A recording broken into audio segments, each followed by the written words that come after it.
आपने जलियांवाला बाग में भीड़ को हटाने के लिए वार्निंग कैसे दी? आपने टीयर गैस फेंकी वहां?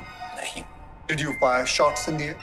नहीं, तो आपने बिना वार्निंग दिए भीड़ पे गोलियां चला दी। वो भीड़ नहीं थी, they were terrorists। नमस्ते, मेरा नाम आमिना है और आप देख रहे हैं आपकी खबर।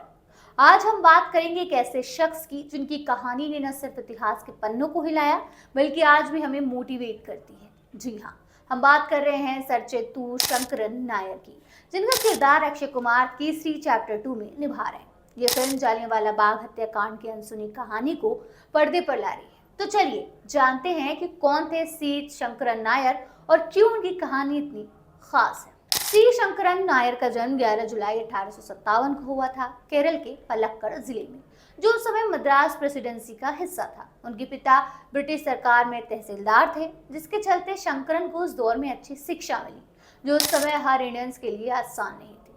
उन्होंने मद्रास लॉ कॉलेज से वकालत की पढ़ाई पूरी की और 1880 में मद्रास हाईकोर्ट में वकील के तौर पर अपने करियर की शुरुआत की।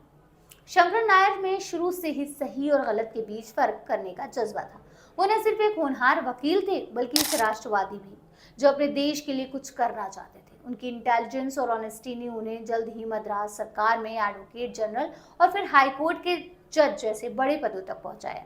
लेकिन उनकी असली पहचान तब बनी जब उन्होंने जालियांवाला बाग हत्याकांड के खिलाफ आवाज उठाई। 13 अप्रैल 1919 अमृतसर का जालियांवाला बाग। बैसाखी के दिन हजारों लोग शांतिपूर्ण तरीके से इकट्ठा हुए थे, लेकिन ब्रिटिश जनरल रेजिनाल्ड डायर के आदेश पर निहत्थे लोगों पर गोलियां चला दी गई। इस नरसंहार में पूरे देश को हिला कर रख दिया। लेकिन इस हादसे के बाद जो सच्चाई सामने आई उसमें शंकरन नायर का योगदान बहुत बड़ा था। उस समय शंकरन नायर वायसराय के कार्यकारी परिषद में शिक्षा मंत्री थे और इस परिषद में एकमात्र भारतीय सदस्य भी। जब उन्हें इस हत्याकांड की क्रूरता का पता चला तो उन्होंने ब्रिटिश सरकार के खिलाफ खुलकर विरोध किया। उन्होंने न सिर्फ अपने पद से इस्तीफा दे दिया बल्कि जनरल डायर और पंजाब के तत्कालीन लेफ्टिनेंट गवर्नर माइकल ओडवायर की करतूतों को दुनिया के सामने लाने की ठानी। शंकर नायर ने 1922 में अपनी किताब गांधी एंड अनार्की में माइकल ओडवायर का नरसंहार को बढ़ावा देने का आरोप लगाया। इस किताब ने ब्रिटिश हुकूमत को सख्ते में डाल दिया। माइकल ओडवायर ने नायर के खिलाफ लंदन के हाई कोर्ट में मानहानि का मुकदमा दायर किया। ये मुकदमा इतिहास का सबसे लंबा कोर्ट केस बना, जो 5 हफ्तों तक चला। लंदन के कोर्ट में शंकरन नायर ने अकेले ही ब्रिटिश साम्राज्य को चुनौती दी। सुनवाई के दौरान जब इंडियंस के खिलाफ बायस थे, फिर भी नायर ने हार नहीं मानी। उन्हें 2 ऑप्शन दिए गए, या तो माइकल ओडवायर के आगे माफी मांगे या 7,500 पाउंड का जुर्माना भरे। नायर ने माफी मांगने से इनकार कर दिया और जुर्माना चुना। उनकी इस हिम्मत ने न सिर्फ इंडियंस में जोश भरा बल्कि ब्रिटिश सरकार को भी एहसास कराया कि इंडियंस अब चुप नहीं रहेंगे। नायर की इस कानूनी लड़ाई ने जालियांवाला बाग की सच्चाई को दुनिया के सामने लाने में अहम भूमिका निभाई। ये वही कहानी है जिसे केसरी चैप्टर 2 पर्दे पर दिखाने जा रही है, जिसमें अक्षय कुमार शंकरन नायर के किरदार में है। शंकरन नायर न सिर्फ एक वकील थे बल्कि एक रिफॉर्मर और नेशनलिस्ट भी। वो इंडियन नेशनल कांग्रेस के शुरुआती नेताओं में से एक थे और 1897 में इसके अध्यक्ष भी बने।